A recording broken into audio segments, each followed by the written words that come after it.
New Year's Day, 2024. I was up at 6, like always. The cinnamon rolls were rising on the counter. My mother's recipe, the one I'd made every holiday for 40 years. My mother's china was already set on the dining room table. The good plates, the ones with the delicate blue rim that I only used for special occasions. Sarah was coming for breakfast with Emma and Lily. I wanted it to be nice. The house smelled like cinnamon and coffee. Winter morning light came through the kitchen window. I'd set the table for 5, me, Sarah, and my granddaughters. I even put out the cloth napkins. I wanted them to feel welcome. I wanted Sarah to feel welcome. She'd been going through such a hard time with the divorce, losing her job. This was supposed to be a fresh start. New year, new beginning. They arrived at 8. Sarah looked tired. The girls were quiet. Emma gave me a hug. She always did. Lily smiled but stayed close to her mother. We sat down. I poured coffee. Sarah was on her phone. I asked her to help me bring the cinnamon rolls from the kitchen. That's when it started. "Mom, I can't right now. I'm dealing with something. I just need help for a minute." "I'm not your servant, Mom." Her voice was sharp, annoyed. "You sit around all day doing nothing. You're retired. You have all the time in the world. I'm busy. I have actual responsibilities." I stood there holding the coffee pot. The girls were at the table. They could hear everything. "Sarah, you're just dead weight at this point." The silence that followed was crushing. I could hear the kitchen clock ticking. Emma was staring at her plate. Lily looked like she wanted to disappear. Sarah went back to her phone like she hadn't just said what she said, like it was nothing. Dead weight, in front of my granddaughters, at my table, on New Year's morning. I set down the coffee pot, carefully. My hands were steady, but I didn't trust my voice. "Excuse me," I said quietly. And I walked out of the dining room. I went to my bedroom, closed the door, sat on the edge of the bed. I could hear them talking in low voices down the hall. Sarah's voice, defensive. Emma's, upset. I looked at my hands. 72 years old, a retired teacher, a widow, dead weight. I opened the drawer of my nightstand. Inside was a manila envelope, legal size. I pulled it out. The return address said, Catherine Brooks, elder law attorney. The document inside was dated December 10th, 2023, 3 weeks ago, my updated last will and testament. I could still hear Catherine's voice in my head. "If you're certain about the changes, Mrs. Thompson, we can finalize this whenever you're ready." I held the envelope for a long time. Through the door, I could hear Sarah laugh at something on her phone. Emma said something I couldn't make out. The cinnamon rolls would be getting cold. I put the envelope back in the drawer. Not yet, but soon. I should start at the beginning, or at least where this story really begins. My husband Jim died 5 years ago. Heart attack. He was 70. We've been married for 43 years. Elementary school sweethearts, if you can believe that. After he passed, everyone expected me to fall apart. Maybe move in with Sarah, maybe sell the house. But I didn't. I stayed. This ranch-style house in the suburbs, we'd paid it off years ago. It was mine. I kept the garden. I kept the routines. I built a life. I had my teacher's pension. Not a fortune, but comfortable. My parents had left me some money when they passed. I was fine. Better than fine. I joined a book club, started volunteering at the library on Fridays. My garden club met every other Tuesday. I specialized in roses, won the local competition 3 years running. I had coffee every Tuesday morning with Linda Martinez, my neighbor 3 houses down. We'd been friends for 15 years, ever since we both joined book club. Linda was the kind of friend who brought casseroles when you were down and told you the truth when you needed to hear it. I also had Tom Patterson, my financial advisor. He'd been managing my retirement accounts for 10 years. Quarterly check-ins, conservative investments, nothing fancy. Tom was patient, always explaining things clearly. He kept a bowl of hard candies on his desk, butterscotch. Every meeting I'd take one. It became a ritual. My life was good. Quiet, but good. I had Emma and Lily. Sarah's daughters, my granddaughters. Emma was 16 now, a junior in high school. Smart girl. Protective of me in a way that made my heart ache. Lily was 13, quieter, more careful. Both of them beautiful. Both of them watching their mother struggle. And Sarah was struggling. The divorce from Mark in 2022 had been brutal. He'd stopped paying child support, said he couldn't afford it, even though he had a new girlfriend and a new car. Sarah had been working in tech, making good money, $85,000 a year. But then came the layoffs in 2023. She lost her job. She couldn't find another one that paid the same. The bills piled up. The private school tuition for the girls, $30,000 a year, was crushing her. Medical bills from when Lily broke her arm. The mortgage on her condo. I helped. Of course I helped. That's what mothers do. Over 15 years, I gave Sarah $85,000. Sarah's wedding in 2005, $22,000 for the venue, catering, her dress, everything. Her divorce lawyer in 2022, $18,000 in legal fees because she couldn't afford it, and Mark had hired someone aggressive. The down payment on her condo in 2015, $30,000 from my retirement fund. Private school tuition for Emma, $15,000 one year when Sarah was between jobs. Each time Sarah promised it was temporary. Each time she said she'd pay me back. Each time I believed her.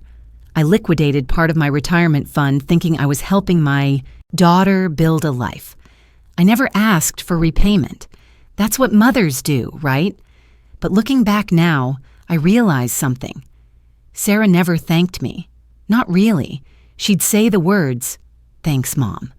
But it always felt obligatory, like I owed it to her, like it was my job to fix her problems. Tom had raised concerns about a year ago. He'd noticed the pattern of withdrawals. "Mrs. Thompson," he'd said carefully, "I'm seeing a lot of money moving from your savings to external accounts. Are you comfortable with how much you're giving?" I'd brushed him off. Sarah was going through a hard time. What was I supposed to do, let my daughter and granddaughters suffer? Linda had hinted at it too. We were having coffee one Tuesday morning last fall. She'd asked, gently, if Sarah ever planned to pay me back. I'd gotten defensive. "She's going through a divorce, Linda. She lost her job. She's doing her best." Linda had squeezed my hand and said, "I know, honey. I just want to make sure someone's looking out for you too." I'd ignored them both. That was my flaw, I suppose. I avoided conflict. I valued family peace over everything else, over my own well-being, over common sense. I couldn't say no to Sarah. I never could. When she was little, I couldn't say no to ice cream before dinner or staying up late. When she was grown, I couldn't say no to money or time or patience. I didn't really have to give. Part of it was Sarah's history, I think. Her father, my Jim, had been wonderful in so many ways, but he'd controlled the finances tightly. Sarah grew up watching me defer to him on every money decision. She never learned to manage money herself. When she got married, Mark handled everything. When they divorced, she was lost.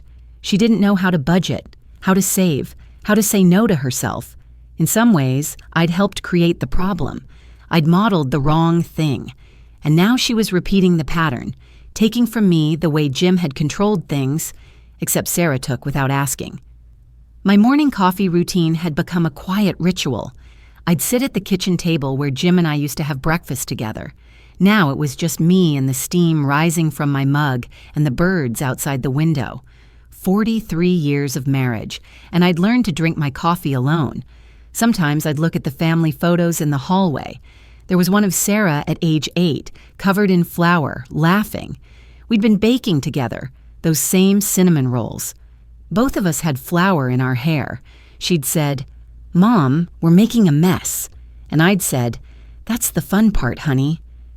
When had that little girl become someone who called me dead weight? When had I stopped being her mother and started being just a source of money? On my wall in the living room hung my garden club certificate. First place rose competition 2023. I'd cultivated those roses myself, pruned them, fed them, protected them from pests. I was capable. I was competent. I wasn't dead weight. But I'd ignored the warning signs. Tom's concern about my finances, Linda's gentle questions. Even Emma had seemed uncomfortable sometimes when Sarah asked me for money. Last Thanksgiving, Sarah had asked me to co-sign a car loan. Emma had looked at me across the table with this expression I couldn't quite read. Worried, maybe, or embarrassed. I'd said yes anyway. I always said yes. That was November. By December, something had shifted in me. I couldn't put my finger on exactly what. Maybe it was watching Emma watch me. Maybe it was the way Sarah had started talking to me, like I was a burden, not a person. Like I was an ATM with feelings that could be ignored. On December 5th, I'd made an appointment with Catherine Brooks. Tom had mentioned her name months earlier, an elder law attorney who specialized in estate planning. I'd called her office. We met on December 10th. She'd reviewed my will. The old one left everything to Sarah. Simple. Straightforward. "Do you want to make any changes?" Catherine had asked. I'd sat in her office with the tea she'd offered me, chamomile, warm in my hands, and I'd said, "I'm not sure yet, but I want to know my options." 3 weeks later, Sarah called me dead weight. That afternoon, after they left, I sat in the quiet house. The cinnamon rolls were still on the counter, half-eaten. The china was still on the table. I hadn't cleared it yet. I couldn't. My phone buzzed. A text from Emma. "I'm sorry about this morning, Grandma." Just that. 9 words and a heart emoji. I stared at my phone. My 16-year-old granddaughter was apologizing for her mother. A child was taking responsibility for an adult's cruelty. Something inside me shifted. Not anger yet, not quite. Just clarity. A slow realization that something was very, very wrong, and it had been wrong for a long time. 2 days later, on January 3rd, I was reviewing my finances online. I did this every week, just a routine check of my accounts. Pension deposit, credit card payment, utilities. Nothing complicated. But that morning, something caught my eye. A transfer I didn't recognize. $5,000. From my savings account to an external account. The date, December 28th, 3 days before New Year's. I stared at the screen. I didn't remember authorizing that. $5,000 was a lot of money. Surely I would remember. I opened my email looking for a confirmation. My bank always sent confirmations for large transfers. I scrolled through, and that's when I found something else. An email chain, forwarded to me by accident. From November, before Thanksgiving. The subject line, Re-Mom's Finances. It was from Sarah, to Mark's brother, her ex-brother-in-law. I opened it. I need advice on how to handle Mom. She's got way more money than she needs. She's retired, the house is paid off, she just sits around all day. I'm drowning here and she could help more if she wanted to. Do you think I should just add myself to her accounts? Make it easier. She forgets stuff anyway. What do you think? I read it 3 times. Way more money than she needs. Sits around all day. She forgets stuff anyway. My hands were shaking. I scrolled down. There was more. Sarah's follow-up email. Never mind, I figured it out. She has her banking password saved on her computer. I accessed it when I was there for Thanksgiving. Transferring what I need is easier than asking. She has more than enough. The date on that email, November 30th. Right after Thanksgiving, when Sarah had been at my house, helping me clean up after dinner, when I'd gone out to the garage to get more chairs. She must have been on my computer then. I sat there at my kitchen table. The winter light was coming through the window, cold and gray. I could hear my neighbor's dog barking outside. Everything felt normal and nothing felt normal. I picked up my phone, called Sarah. She answered on the 3rd ring. "Mom, what's up?" "Sarah, there's a $5,000 transfer from my account I don't remember authorizing. From December 28th. Silence. Then, "Oh, right. I meant to tell you about that. You said I could borrow it, remember? For Emma's laptop. Her old one died. I don't remember saying that." "Mom." Her voice changed. Sharper now. "You're forgetting things. This is what I've been worried about. You told me it was fine. You were distracted, you were making dinner, but you said yes. I don't think I would forget $5,000, Sarah. Well, you did. And honestly, this is concerning. You're 72. Maybe it's time we talked about you getting some help managing your finances. I don't want you to get confused and make mistakes. I felt something cold settle in my chest. I'm not confused. You just told me you don't remember authorizing a transfer you authorized. That's the definition of confused. She sighed. Look, I don't have time for this right now. I'm dealing with the insurance company about Lily's dental work. Can we talk about this later? Sarah, I have to go. Love you, Mom. She hung up. I sat there holding my phone. The screen went dark. I was shaking. Not from cold, from something else. Anger, maybe, or fear, or the sick realization that my daughter had just lied to me. And worse, she tried to make me think I was losing my memory. My phone rang. Sarah again. I almost didn't answer. Mom, hey, quick question. Did you change your online banking password? My heart started pounding. Why? I was checking to make sure the transfer went through correctly for Emma's laptop, but the password isn't working. I haven't changed anything. I lied. I'd actually changed it that morning after seeing the unauthorized transfer. Some instinct had told me to. Weird. Must be a glitch. Okay, well, I'll let you go. Talk soon. She hung up again. I sat there breathing hard. She'd tried to access my account. Right then, while we were talking, she'd been checking to see if she could still get in. I went to my computer, pulled up my banking history, started looking at the past 6 months carefully, really carefully. There were other transfers, smaller ones, $2,000 here, $2,500 there, all to the same external account, all between November and December, all dates when Sarah had been at my house or had called, asking about something else, distracting me. I was printing everything out when I heard a knock at the door. Linda, my neighbor. She had a casserole dish in her hands and a concerned look on her face. Honey, I saw Sarah's car here on New Year's, and you looked upset when they left. Are you okay? I almost said yes, almost brushed it off, but instead I found myself saying, Linda, can you come in? I need to show you something. We sat at my kitchen table. I showed her the bank statements, the emails. Linda read through them quietly.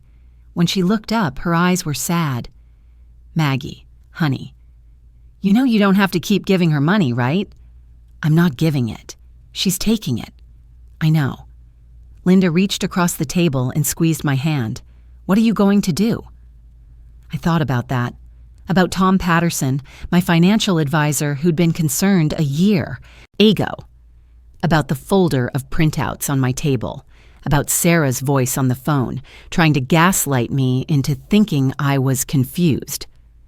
I'm going to call Tom, I said. I need to understand exactly what's been happening. I called Tom that afternoon. His assistant put me through immediately. Mrs. Thompson, how can I help you? Tom, I need to see you soon. I need to understand what's been happening with my accounts. There was a pause. Then, I can see you tomorrow morning, 10 o'clock. Mrs. Thompson, bring everything, every statement, every email, everything you have.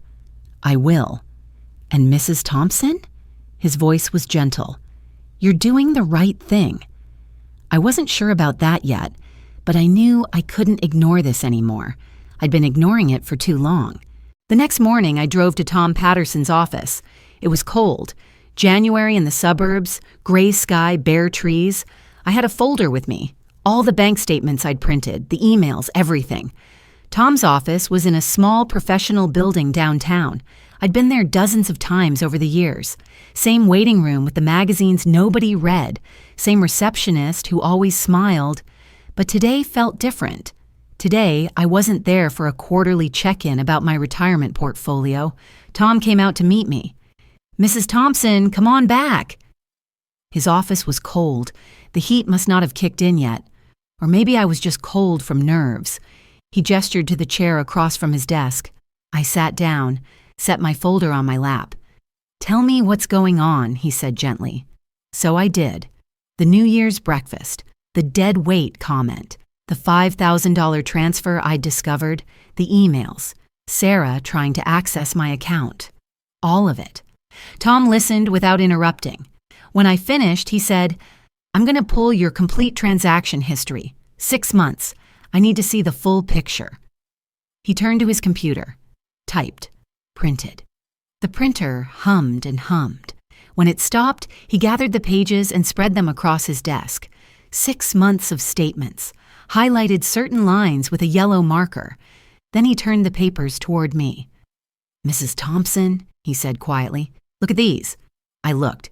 8 transfers, all unauthorized, all to the same external account. The dates jumped out at me. June 15th, $2,800. July 22nd, $2,850. August 9th, $2,200. September 14th, $2,250. October 3rd, $2,300. November 18th, $2,750. December 12th, $2,850. December 28th, $5,000. "That's $18,000, Tom said. Total over 6 months. My hands were on the desk. I looked at them. 72 years old, retired teacher's hands, shaking. "The amounts are strategic," Tom continued. "Each one is just under $3,000. Do you know why?" I shook my head. Banks flag transfers of $3,000 or more. Automatic alerts for potential fraud. Your daughter, and I'm sorry to be blunt, but this is what the evidence shows. Your daughter was keeping each transfer just under the threshold. She knew exactly what she was doing. $18,000. I sat there looking at those numbers, those highlighted lines, June to December. While I'd been watering my roses and going to book club and having coffee with Linda, my daughter had been systematically stealing from me. The paper felt rough under my fingertips. The highlighting smelled faintly of chemicals. Tom's office was still cold. I could hear the heating system kick on, a low hum. Outside the window, I could see a parking lot, gray pavement, a few cars, normal life happening while mine fell apart. I sat in Tom's office for a long time after he showed me those statements. Not crying, not yet, just trying to understand how my daughter, had become a thief. How the little girl who'd laughed with flour in her hair had grown into someone who could look at her own mother and see nothing but a bank account to drain. "There's more," Tom said quietly. He pulled up another document on his computer, turned the screen toward me. "My IT specialist can recover digital access logs from your online banking. I asked him to look into it this morning after your call. Mrs. Thompson, your daughter logged into your account 12 times between October and December from her IP address. We can prove it was her. 12 times. 12 separate occasions when Sarah had accessed my account without my knowledge, without my permission. She also changed your notification settings," Tom continued. "You used to get text alerts for transactions over $1,000. She disabled that in early November, so you wouldn't get notified about the transfers." I thought back to November.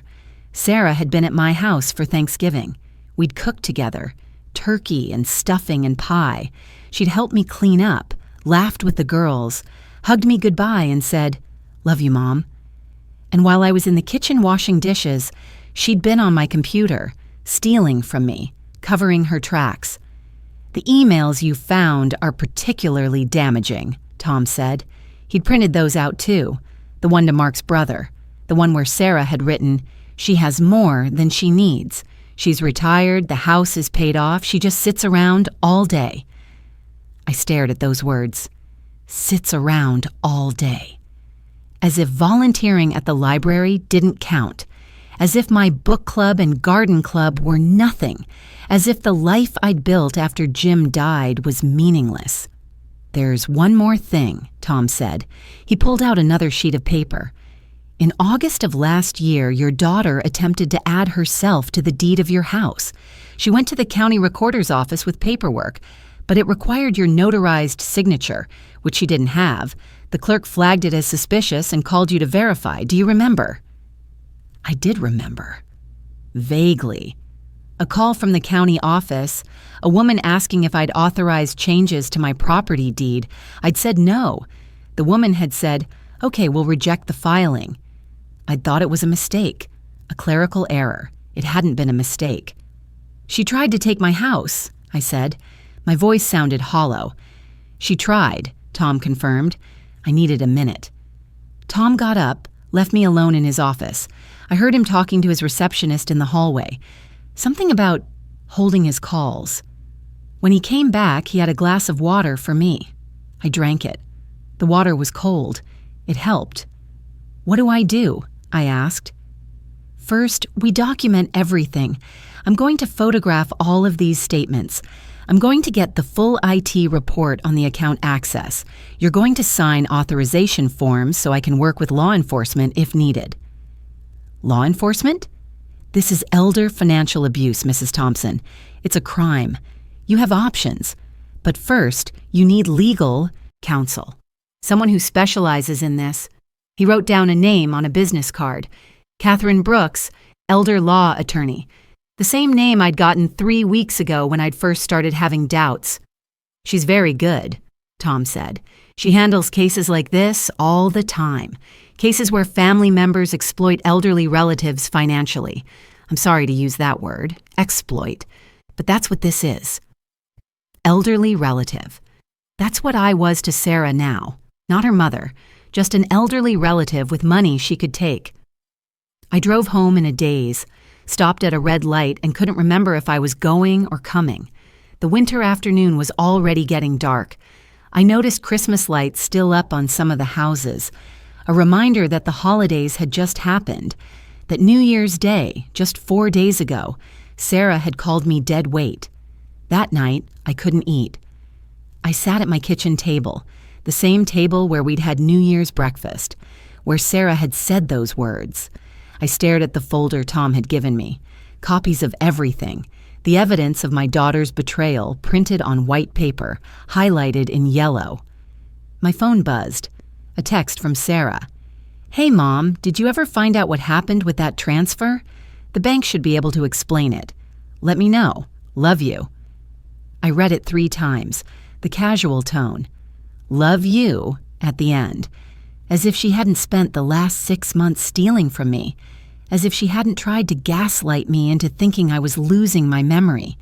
I almost responded, almost called her and told her I knew everything, but Tom's voice echoed in my head. "Don't tip her off until you have legal counsel." I set my phone down. The next morning, I called Catherine Brooks' office. The receptionist put me through to Catherine directly. "Mrs. Thompson, Tom Patterson called yesterday and gave me a brief overview. Can you come in next Tuesday? January 15th? "Yes. Bring everything. Every document, every email, every piece of evidence you have." "I will." "Mrs. Thompson?" Catherine's voice was kind but firm. "What your daughter did. This isn't a family disagreement. This is a crime. You need to understand that." "I'm beginning to," I said. After I hung up, I sat in my living room. The January light was coming through the windows.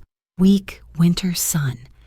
I could see Linda's house from here. She'd be home soon. Tuesday was her grocery shopping day. I thought about calling her, telling her about the meeting with Tom, about the $18,000, about the 12 times Sarah had logged into my account. But I didn't. Not yet. I needed to sit with this, needed to understand it. My daughter had stolen from me, systematically, deliberately, over months, and she'd called me dead weight when I'd tried to be kind. I wasn't dead weight. I was the person she'd been robbing blind. The weekend before my meeting with Catherine Brooks felt endless. Saturday, Sunday, 2 days alone in my house with nothing to do but think. I'd always been good at being alone. After Jim died, people worried I'd fall apart without him.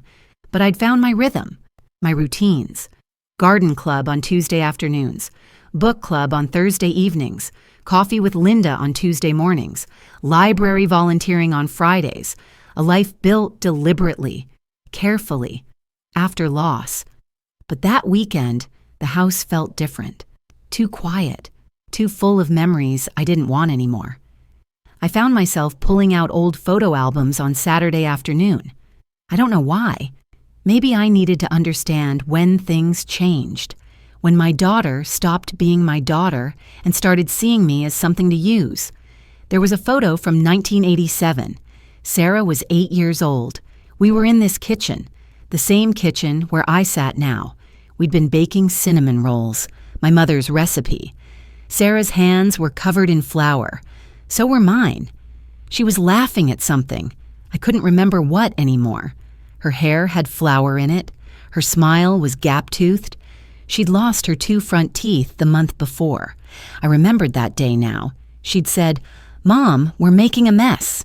And I'd said, "That's the fun part, honey." She'd hugged me then, getting flour all over my shirt, and I hadn't cared. That's what mothers did. We got messy with our kids. We made memories. When had that little girl, that laughing, flour-covered little girl, turned into someone who could steal $18,000 from me? Who could try to take my house? Who could call me dead weight? I turned the page. Another photo. Sarah's wedding day, 2005. She was 26, beautiful in her white dress, the one I'd helped her choose, the one I'd paid for. I was standing next to her in the photo, mother of the bride. I'd given a speech that day. I could still remember parts of it. My daughter is the most capable, intelligent woman I know. She's going to do amazing things. After the ceremony, Sarah had hugged me, crying happy tears. "Thanks for believing in me, Mom. I love you so much." I closed the album, set it aside. Those people didn't exist anymore. That mother who believed in her daughter, that daughter who loved her mother. We'd been replaced by something else, a woman who took, and a woman who'd finally noticed. Sunday morning, I made coffee, sat at my kitchen table, the same table where we'd had New Year's breakfast just a week ago, where Sarah had called me dead weight. I could still see where Emma had been sitting, where Lily had stared at her plate.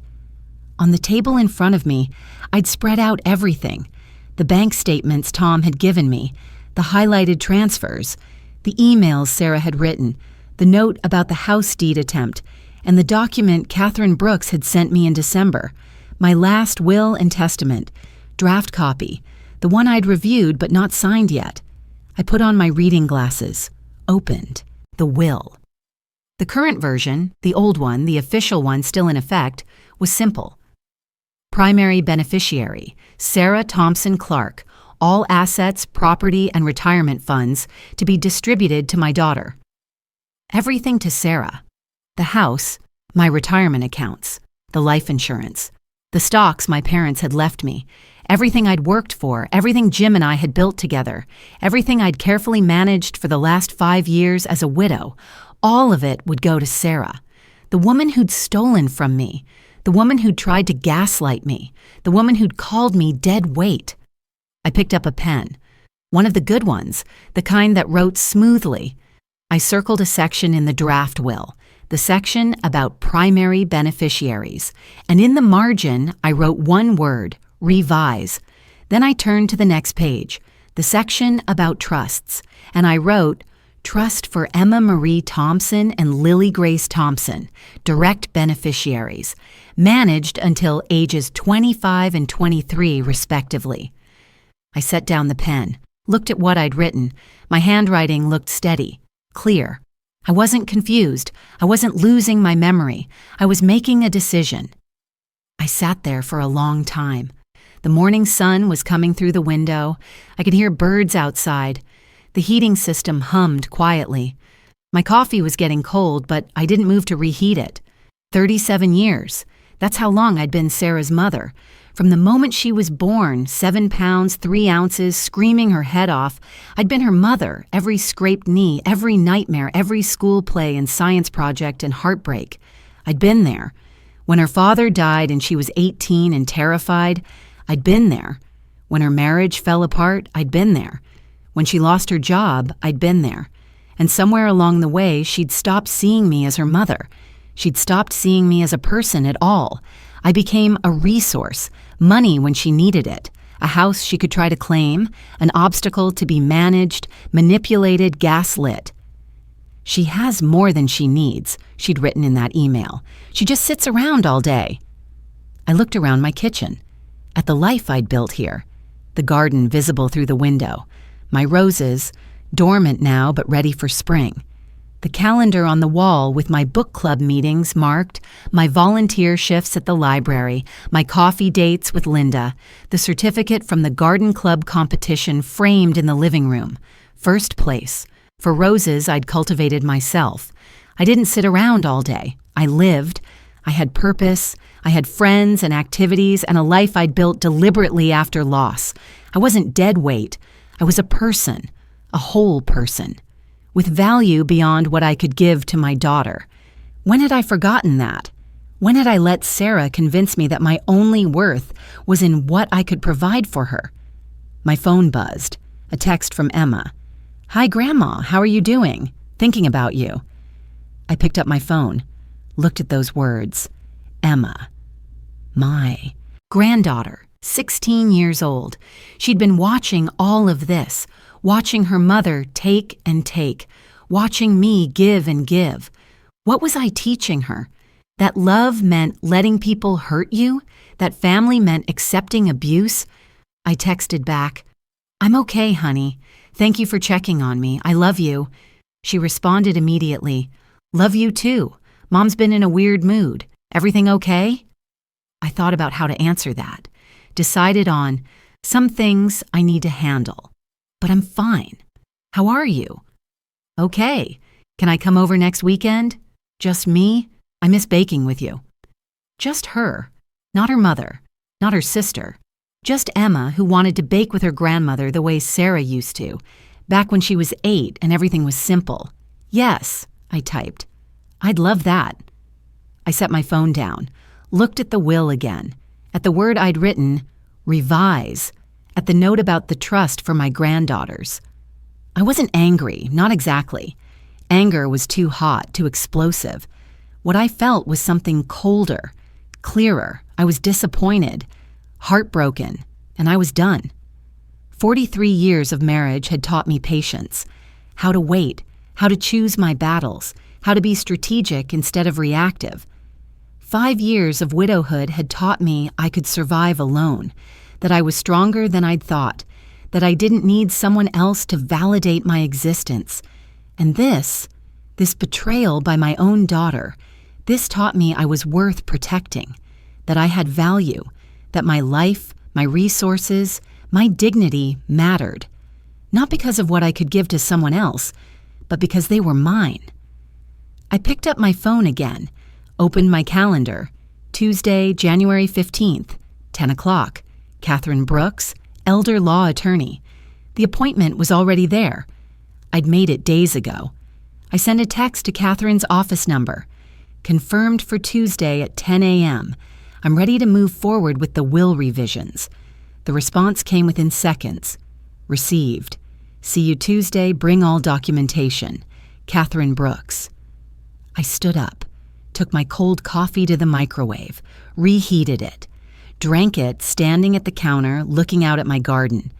The January sky was gray, but I could see the bare branches of the rose bushes. They looked dead, but they weren't. They were dormant, waiting for spring, gathering strength. That's what I was doing, I realized. Not falling apart, not giving up, gathering strength, preparing. Sarah had called me dead weight, had stolen from me, had tried to convince me I was losing my mind, had tried to take my house. I wasn't going to let her do this anymore, not to me, and not to her daughters who were watching and learning what family meant. They deserved better. They deserved to see their grandmother set boundaries, stand up, protect herself. On Tuesday morning, I would meet with Catherine Brooks. I would revise my will. I would protect my assets. I would make sure Emma and Lily were taken care of. And I would make sure Sarah faced consequences for what she'd done. Not because I wanted revenge. I didn't. Revenge was exhausting and pointless. But because boundaries mattered, because actions had consequences, because at 72 years old, after 43 years of marriage and 30 years of teaching and 5 years of widowhood, I'd finally learned something important. Protecting yourself isn't selfish. It's survival. And I'd survived too much to let my own daughter destroy me now. Tuesday morning, January 15th. Catherine Brooks' office was in a modern building downtown, glass and steel, professional. The waiting room had leather chairs and art on the walls that probably cost more than my car. The receptionist smiled when I gave my name. "Ms. Brooks is expecting you. Go right in." Catherine's office was warm, both literally and figuratively. She had a tea service set up on a small table by the window. Chamomile and peppermint, she explained. The kind of details that made you feel cared for, not just processed. She was younger than I'd expected. Maybe 52, 53, sharp eyes, kind smile. She shook my hand firmly and gestured to the chair across from her desk. "Mrs. Thompson, thank you for coming in. I've reviewed the summary Tom Patterson sent over, but I'd like to hear it from you. Start wherever feels right." So I told her everything. The New Year's breakfast, the dead weight comment, the unauthorized transfers, the emails, the attempt to take my house, Sarah's gaslighting, all of it. Catherine took notes, asked clarifying questions, never interrupted. When I finished, she set down her pen and looked at me directly. "Mrs. Thompson, what your daughter has done is called elder financial abuse. It's a crime in this state. You have several options, and I want to walk you through all of them." She pulled out a legal pad, drew a diagram. 3 paths, she explained. Path 1, you file a police report, financial exploitation of an elderly person. The evidence Tom gathered is solid. The district attorney would likely prosecute. Sarah could face criminal charges. I felt my stomach tighten. Criminal charges. My daughter. Path 2, you revoke all her financial access. We change your accounts, put safeguards in place, and you revise your will. You set clear boundaries. If she violates them, then we consider legal action. And path 3? Path 3 is you do nothing. You continue as you are. But Mrs. Thompson, I don't recommend that. The pattern will continue. It always does. I thought about that. About the $18,000, about the emails where Sarah called me incompetent, about Emma texting me to apologize for her mother. I want to protect myself, I said, but I don't want to destroy my daughter. Is that possible? Catherine's expression softened. Yes, it's possible. We can set boundaries without going nuclear, but you need to be prepared. Sarah will push back. People who engage in this behavior don't stop easily. We spent the next hour going over specifics, revoking Sarah's ability to access my accounts, setting up 2-factor authentication, quarterly oversight from Tom, a revised will with a trust for Emma and Lily.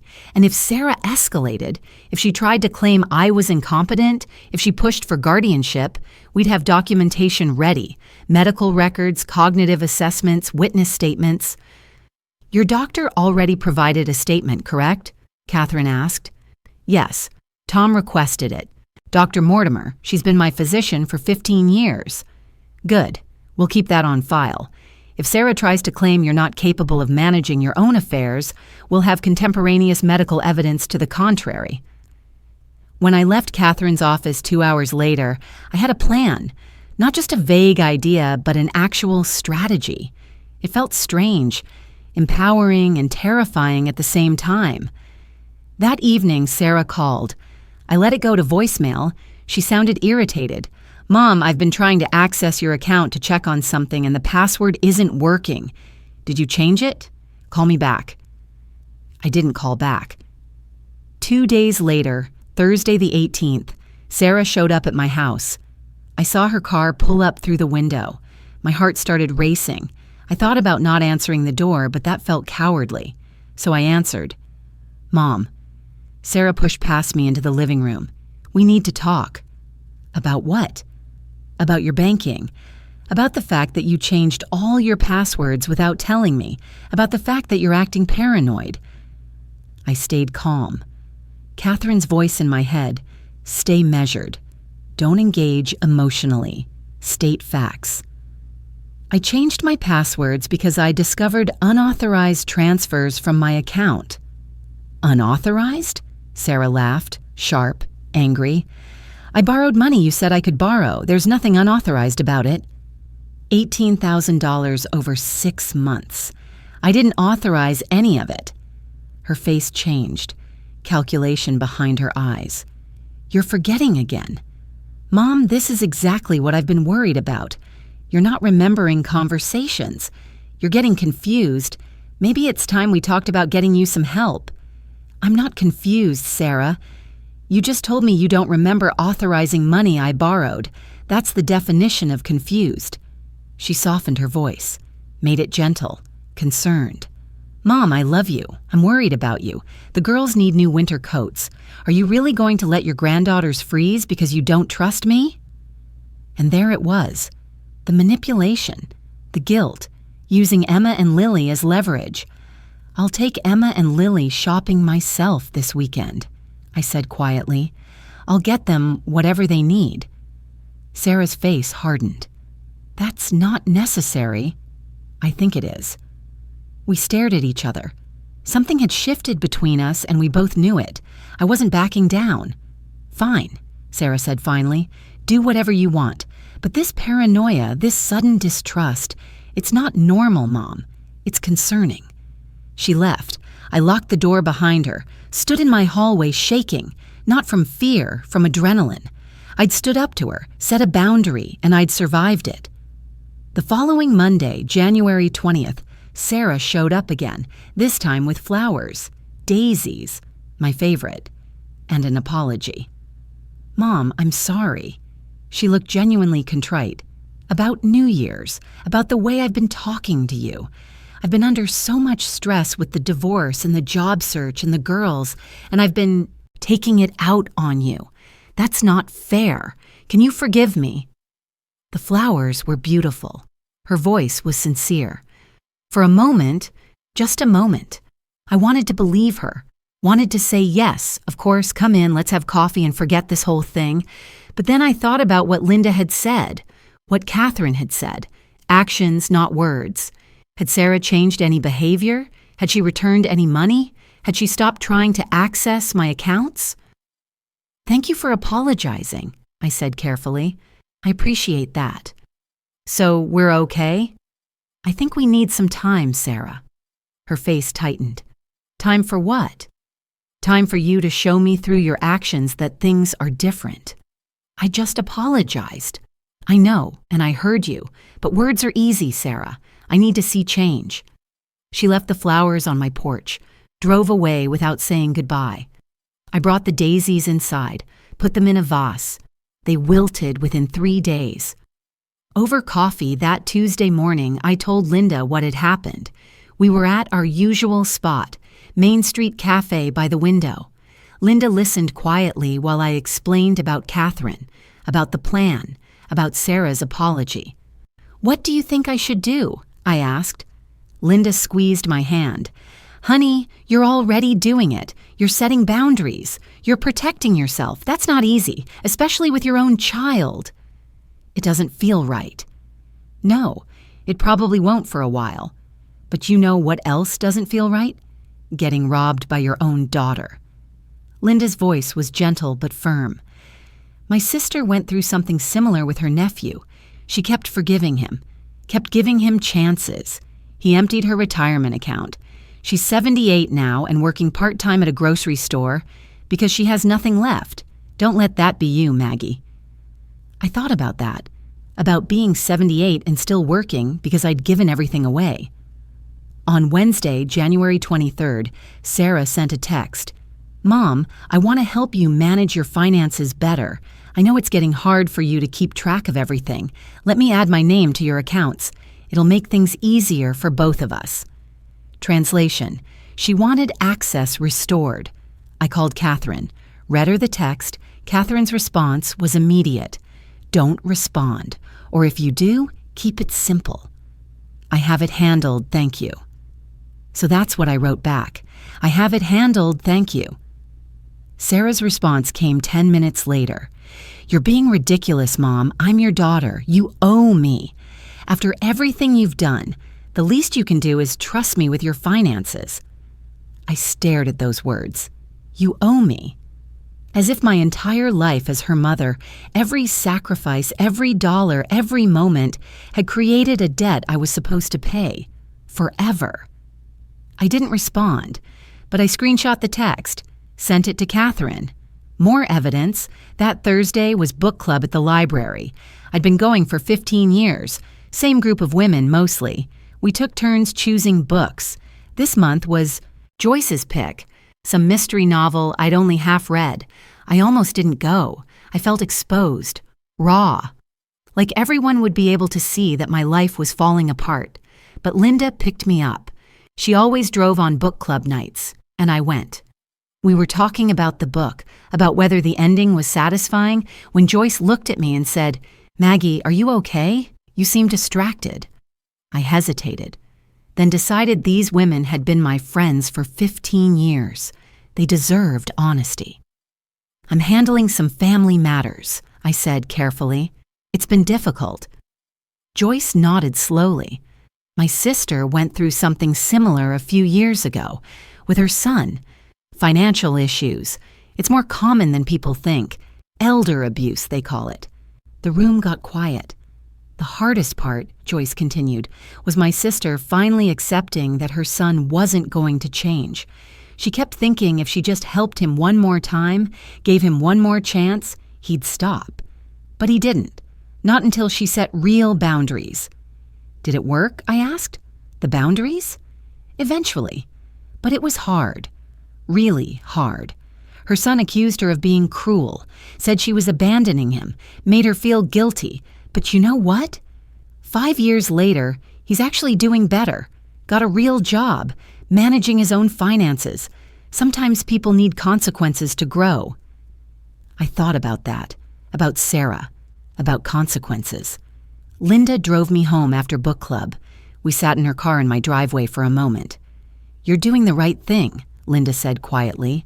"I know it doesn't feel like it, but you are." That night, my phone buzzed with a voicemail. Sarah. I played it. "Mom, we need to talk about your will. I know you've been meeting with lawyers. Emma mentioned something. Don't do anything rash. We should discuss this as a family. Call me." My blood went cold. Emma had mentioned it? Or had Sarah figured it out some other way? I called Emma immediately. "Honey, did you tell your mom I was meeting with an attorney?" "No." Emma sounded upset. "I didn't say anything, I swear. Mom's been asking me weird questions about you, about whether you've seemed different, about where you go during the day, but I didn't tell her anything. I promise, Grandma." "It's okay, I believe you." "Is she in trouble? Mom, I mean? Is that why you have a lawyer?" I chose my words carefully. "I'm handling some things to protect myself, that's all. You don't need to worry about it." "But I am worried. Mom's been acting weird. She mentioned maybe you shouldn't be living alone, that maybe you need help." There it was. Sarah positioning me as incompetent, building a narrative, maybe for guardianship, maybe just to justify her behavior to herself. Either way, it was escalating. I called Catherine the next morning, told her about Sarah's voicemail, about Emma's warning. "Good," Catherine said. "This is actually good. Document everything, every text, every voicemail, every conversation. If she tries to pursue guardianship, we'll be ready. You have medical documentation that you're competent. We have financial records showing you manage your affairs properly. We have witness statements. Sarah won't win that fight." "She's my daughter," I said. My voice cracked. How did it come to this? Catherine was quiet for a moment. Then, "I don't know, Mrs. Thompson. I wish I had an answer. But I can tell you this, you're doing the right thing. Protecting yourself isn't cruel. It's necessary." After I hung up, I sat in my living room for a long time, looking at the life I'd built, the photos on the wall, the certificate from the garden club, the book from this month's book club on the coffee table. I wasn't losing my mind. I wasn't incompetent. I wasn't cruel. I was a mother who'd been betrayed, and I was finally doing something about it. February 3rd, 10 o'clock in the morning. Catherine Brooks' conference room. I arrived early, parked in the garage beneath the building, took the elevator up. My hands were steady on the folder I carried. Everything inside it, Bank statements, emails, witness statements felt heavier than it should. Catherine met me in the lobby. "Mrs. Thompson, you ready?" I nodded. I wasn't sure if I was ready, but I was here. "Sarah's due in 15 minutes. Emma asked to attend." I said yes. She's 16, old enough to understand what's happening. Are you comfortable with that? Emma, my granddaughter, watching her mother face consequences. Was I comfortable with that? No. But was it necessary? Maybe. Emma had been watching Sarah exploit me for years. Maybe she needed to see that there were boundaries, that actions had consequences. "Yes," I said. "Emma can be here." Catherine led me to a waiting area outside the conference room. Leather chairs, a window overlooking downtown. The February sky was gray and cold. "You'll have a few minutes alone with Sarah before we start," Catherine explained. "Use that time however you want, or don't use it at all. It's your choice." I sat down, waited. The clock on the wall ticked quietly. At 10:15, I heard voices in the hallway. Sarah and Emma. They came around the corner. Sarah saw me first. Her expression hardened immediately. Emma looked nervous. She gave me a small, sad smile. I wanted to hug her, tell her it would be okay, but I didn't know if that was true. "Emma, honey, wait here for a moment," Catherine said gently. "Your grandmother and mother need to speak privately first." Emma nodded, sat down in a chair across the waiting area. Sarah stood there, arms crossed, staring at me. "Mom, what is this?" "Let's talk," I said quietly. I gestured to the chairs. Sarah sat down, rigid, defensive. I took a breath. Catherine's advice echoed, "Stay measured, state facts. Don't engage emotionally." "Sarah, you took $18,000 from my account without asking, over 6 months, 8 separate transfers, each one timed to avoid bank fraud alerts." Sarah opened her mouth. I held up my hand. "You logged into my online banking 12 times between October and December. You disabled my transaction notifications so I wouldn't know. You tried to add yourself to the deed of my house last August. The county rejected it because you didn't have my signature. Mom, and on New Year's Day, you called me dead weight, in front of your daughters, at my table." Silence. Sarah's jaw was tight. Her hands gripped the armrests of her chair. "I have documentation for all of this," I continued quietly. "Bank records, IT logs, emails, witness statements. This isn't about confusion or forgetfulness. This is about theft, and it stops today." Sarah's face was red now. Anger, embarrassment, both. "You're really going to do this? Humiliate me like this? I'm your daughter." "I know. That's what makes this so hard." Catherine appeared, in the doorway. "We're ready." The conference room was professional. Large table, Catherine at one end, 3 chairs on one side.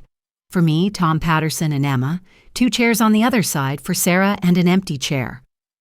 "I invited Sarah to bring legal representation," Catherine explained. She declined. Sarah sat down heavily, looked around the room like she was trying to find an exit. Emma sat next to me. Under the table, she reached for my hand, squeezed it. I squeezed back. Catherine spread documents across the table, bank statements, printed emails, digital access logs, everything visible, everything real. "This is a mediation," Catherine began, "not a trial. We're here to find a resolution. Sarah, you've been presented with evidence of unauthorized financial transactions from your mother's accounts. Before we proceed, do you dispute any of these facts?" Sarah stared at the papers. I didn't. I was desperate. After the divorce, after losing my job, Mom wasn't using that money. She doesn't need... "That's not the question," Catherine interrupted gently but firmly. "The question is, did you access Mrs. Thompson's accounts without her explicit permission and transfer funds without her knowledge?" Long silence.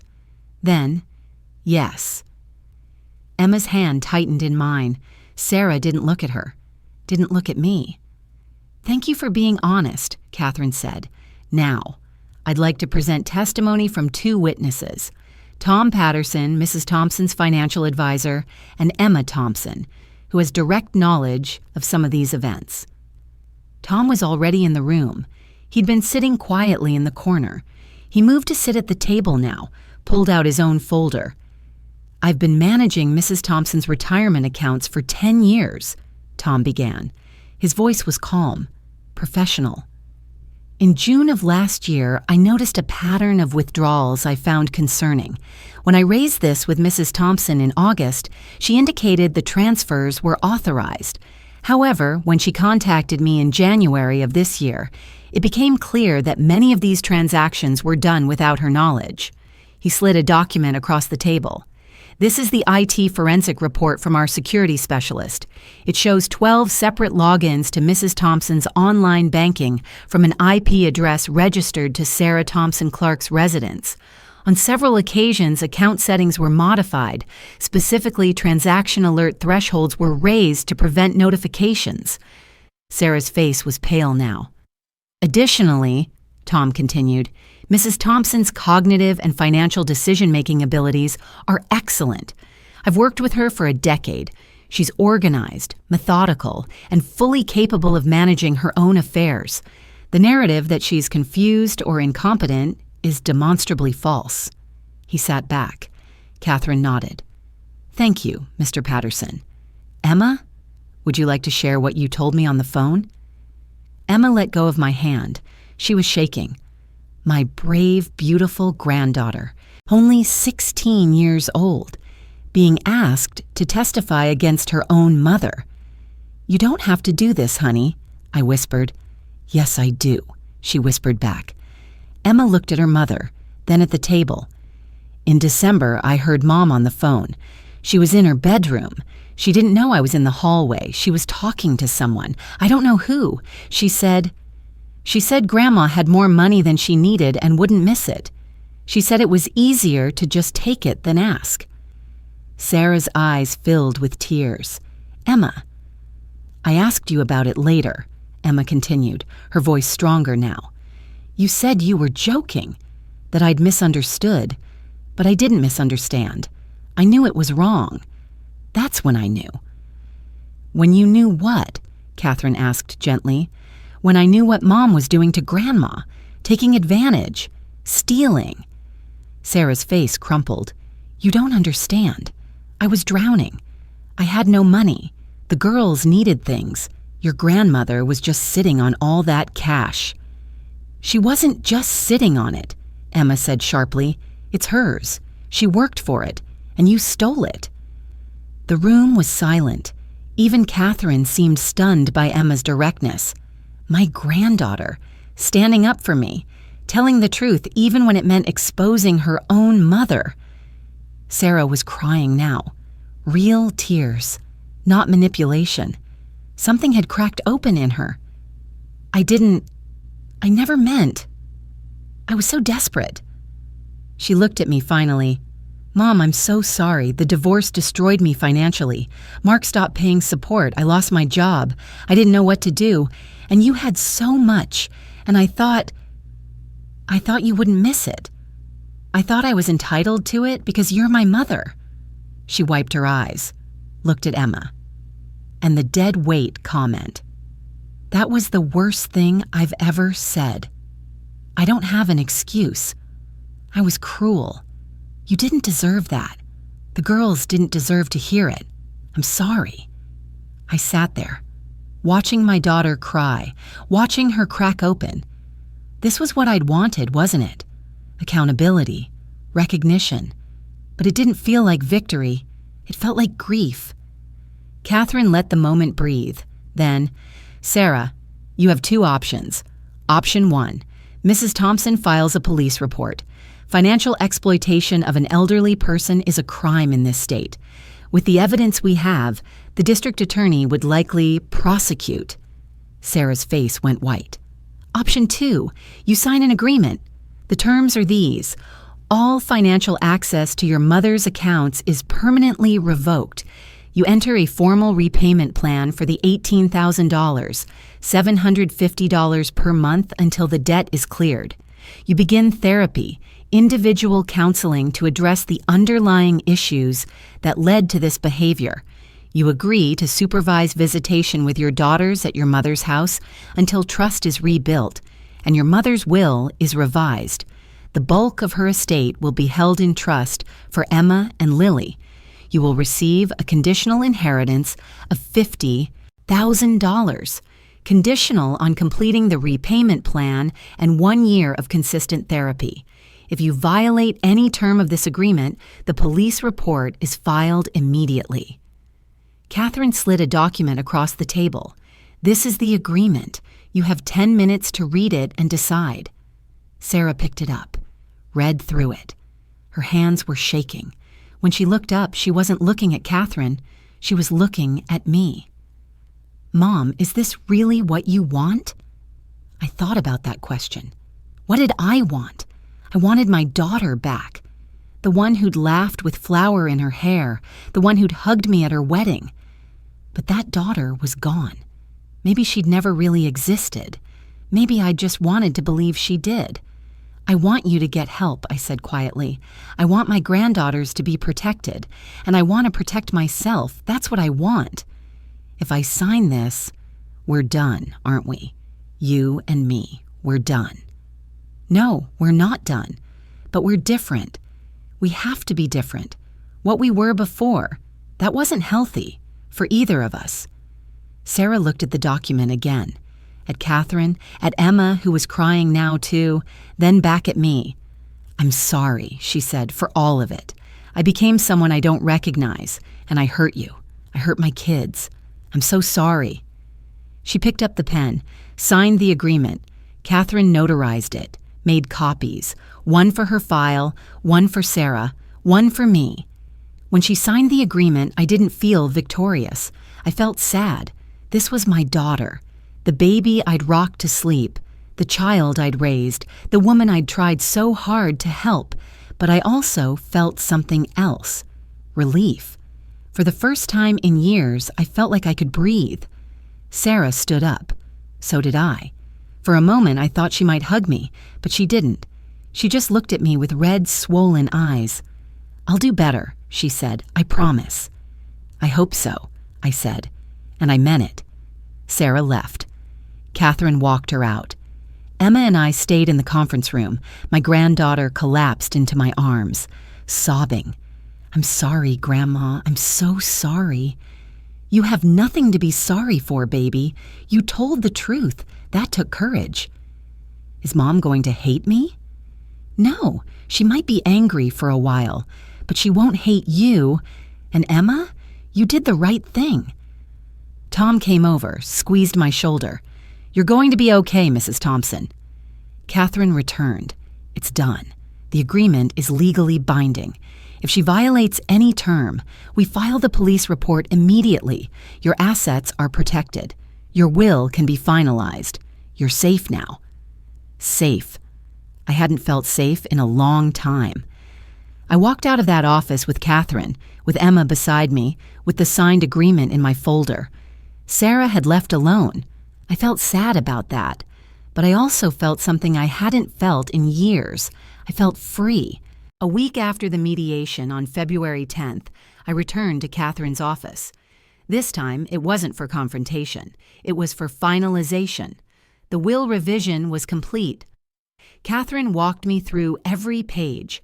The house, my suburban ranch that Jim and I had paid off together, would go directly to Emma and Lily when I passed. Split equally.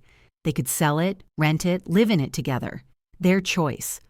My retirement accounts, my savings, my life insurance, all of it held in a trust managed by Catherine until Emma turned 25 and Lily turned 23. At those ages, they'd receive their shares. $340,000 split between them. Enough to start their adult lives without debt. Enough to go to college, buy homes, build futures. Sarah's conditional inheritance remained, $50,000. But only if she completed the full repayment plan, all $18,000 returned, and only if she completed 1 year of documented therapy. 2 conditions, both firm, both necessary. If she violates the agreement at any point, Catherine asked. The inheritance is revoked, I confirmed. Everything goes to Emma and Lily. Catherine made a note. And your medical directive? Power of attorney? Catherine Brooks as primary, Emma Thompson as secondary when she turns 18 in 6 months, not Sarah. Catherine didn't flinch. She'd seen this before. Families torn apart by money and entitlement. She signed as witness. I signed the final page. It was done. My financial accounts had been secured the day after the mediation. Tom had helped me set up new accounts at a different bank. 2-factor authentication on everything. Text alerts for any transaction over $500. Quarterly oversight meetings with Tom, not just annual. He'd also prepared a simple 1-page summary of my financial health that I kept in a folder at home. Net worth, monthly income, monthly expenses, everything transparent, everything organized. So if anyone ever tried to claim I was confused or incompetent, I could show them the reality. I was managing just fine. The boundaries with Sarah were also documented. No unannounced visits. All communication through text or email, creating a record. Visitation with Emma and Lily at my house only, with me present. Sarah had agreed to all of it in the mediation agreement. Whether she'd follow through was another question. The therapy requirement was specific too. Individual counseling twice weekly with a licensed therapist specializing in financial behavior and family dynamics. Sarah had to provide proof of attendance to Catherine's office each month. No proof, agreement violated, police report filed. Simple, clear. No room for manipulation. Linda stopped by that afternoon with flowers. Not daisies this time, tulips, my second favorite. She'd always paid attention to details like that. "How are you feeling?" she asked as we sat at my kitchen table, the same table where this whole mess had started on New Year's Day, 6 weeks ago. It felt like a lifetime. "Relieved," I said honestly. "Sad, but mostly relieved." Linda squeezed my hand. "You did the right thing. I know it doesn't feel like it yet, but you protected yourself. You protected those girls. That's what matters." "Did your sister ever reconcile with her nephew, the one who stole from her?" Linda nodded slowly. "Eventually, but it took years, and it only happened because he finally got help, got sober, started therapy, made amends. Real amends, not just words. Your Sarah might get there too, but she has to do the work first. What if she doesn't? Then you have your answer, and you move forward anyway. With Emma and Lily, with your life. You're not responsible for fixing your daughter, Maggie. You've done enough." After Linda left, I thought about that, about being done, about how strange it felt to set boundaries with your own child, but also how necessary it was. Tom called later that week to confirm our new quarterly oversight schedule. "Everything's locked down tight," he said. "Your accounts are secure. Your retirement is on track. You're in good shape, Mrs. Thompson." "Thank you, Tom, for everything, for noticing, for helping me see what was happening. That's my job. But I'm glad you listened. Not everyone does." Emma came over that Saturday, just her like she'd asked. We baked cinnamon rolls together, my mother's recipe, the same one I'd made with Sarah when she was 8 years old, the same one that had been cooling on the counter on New Year's morning when everything fell apart. Emma's hands got covered in flour. So did mine. Just like old times. Except it wasn't Sarah laughing beside me anymore. It was her daughter, the next generation, learning that love didn't mean accepting abuse, that family didn't mean giving everything away. "Grandma," Emma asked as we waited for the rolls to rise, "is Mom going to be okay?" "I don't know, honey. I hope so. But that's up to her now." "She's mad at me for testifying." "I know, but you told the truth. That took courage." It didn't feel like courage. It felt like betrayal. I pulled Emma close, hugged her tight. "You didn't betray anyone. Your mom betrayed herself, and you stood up for what was right. That's not betrayal. That's integrity." Emma cried a little. Then we took the cinnamon rolls out of the oven, ate them warm with butter, sat at my kitchen table and talked about school and her friends and normal things. Things that had nothing to do with theft or lawyers or family implosion. When she left, she hugged me at the door. "Thanks, Grandma, for letting me be here, for not making me choose sides." "You never have to choose, baby. I'm always here." 3 weeks after the mediation, I received a letter in the mail. Sarah's handwriting. I almost didn't open it, but I did. "Mom, I know I don't deserve forgiveness right away. I'm in therapy twice a week like the agreement says. It's hard, really hard. The therapist is helping me understand how I justified what I did, how I convinced myself you didn't need the money, that I was entitled to it because I'm your daughter, that taking it wasn't really stealing because family shares everything. I was wrong about all of it. The dead weight comment haunts me. I said it because I was angry at myself, at my situation, at everything, but I took it out on you. You didn't deserve that. Emma and Lily didn't deserve to hear it. I made my first repayment yesterday, $750. It's going to take 2 years to pay you back. 2 years of being reminded every month what I did. Maybe that's what I need. Emma won't talk to me much. I understand why. I hope someday she will. I hope someday you will too. I love you, Mom. I'm sorry. Sarah." I read the letter 3 times, then I put it in my desk drawer with the will. Didn't respond immediately. Maybe someday I would, but not today. Today I was protecting myself, maintaining boundaries. The response could wait.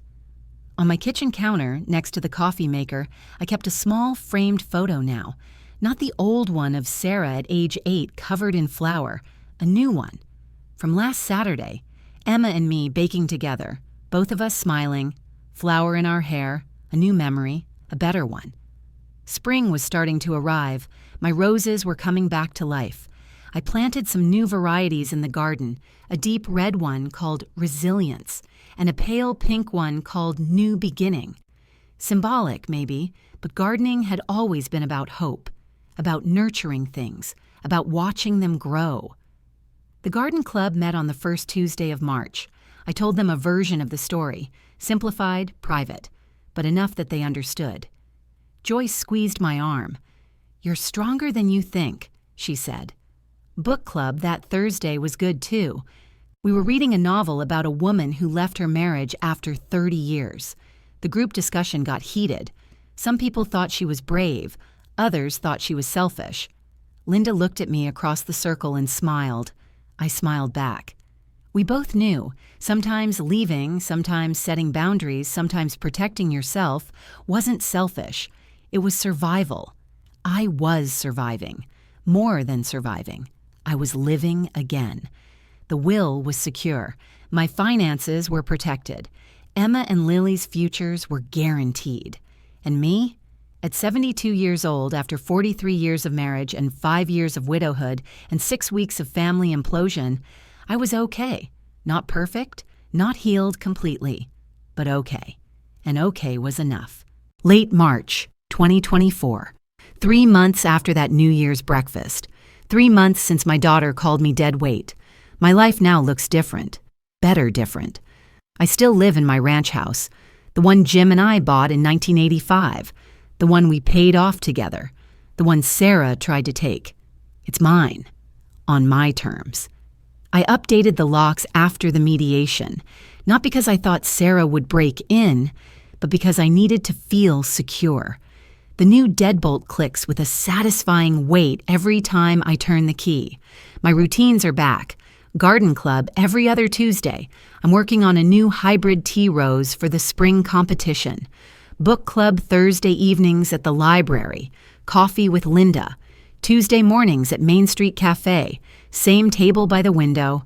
Friday mornings I volunteer at the library, shelving books and helping with the children's reading program. My calendar is full, my life is full. Emma visits every weekend. Just her, usually. Sometimes Lily comes too. We bake, we talk, we watch old movies. Emma's applying to colleges now. She wants to study psychology, maybe become a therapist herself. She says watching what happened with her mom and me made her want to understand people better, made her want to help families before they break. I told her that was a beautiful goal, that she'd be good at it. Sarah and I have limited contact, supervised visits when she comes to see the girls at my house.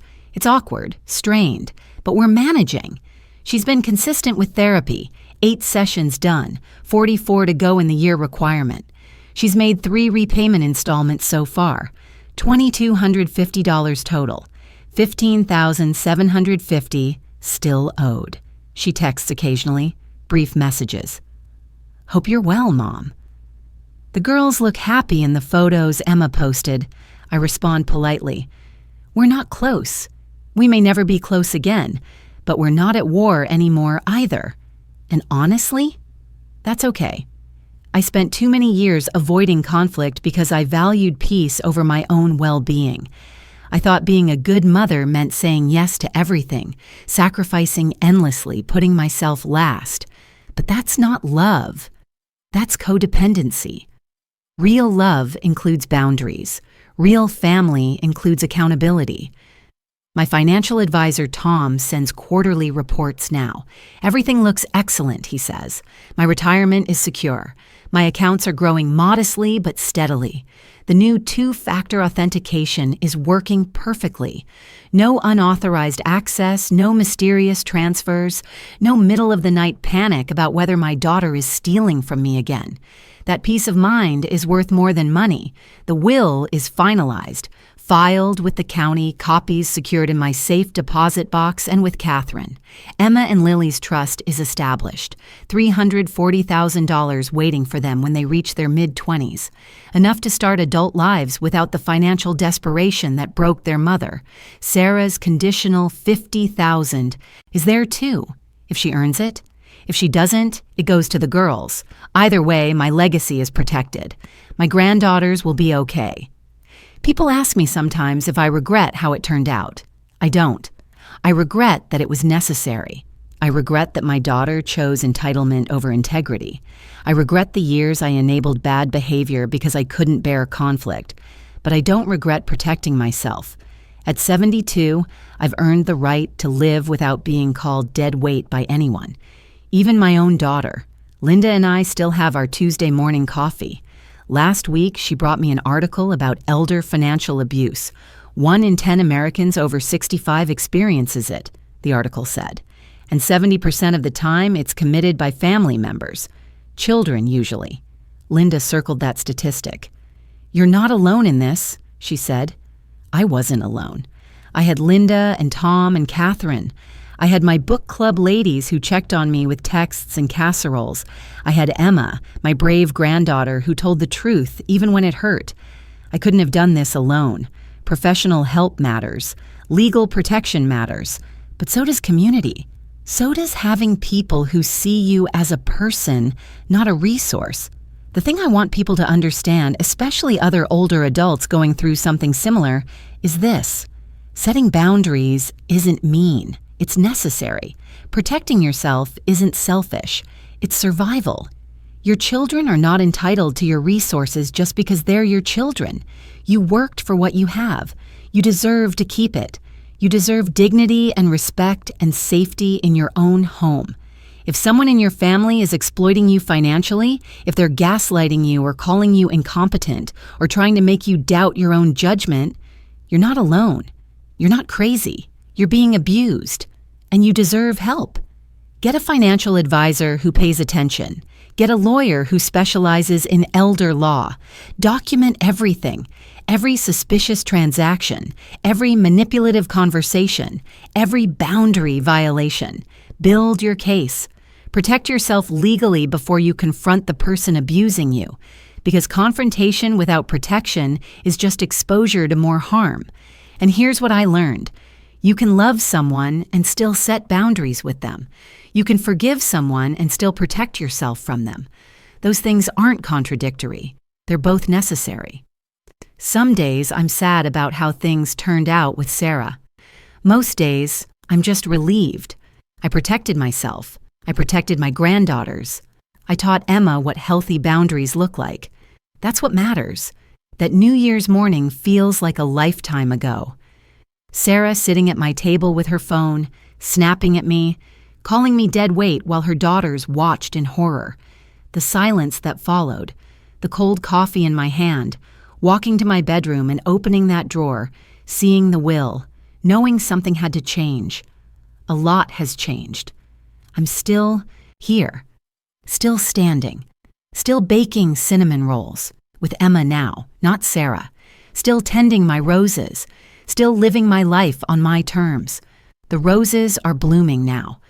The resilience I planted in February is showing deep red buds. The new beginning has pale pink flowers opening in the March sunshine. They survived the winter. So did I. What would you have done in my situation? Would you have set boundaries sooner? Would you have called the police instead of hiring a lawyer? Would you have forgiven more easily or held firmer lines? There's no perfect answer. Every family is different. Every situation is unique. But I can tell you this, protecting yourself is always the right choice. I'm okay. My granddaughters are okay. And Sarah? She has the chance to be okay too, if she does the work. That's all any of us can hope for. I'm still here, still standing. And that's enough.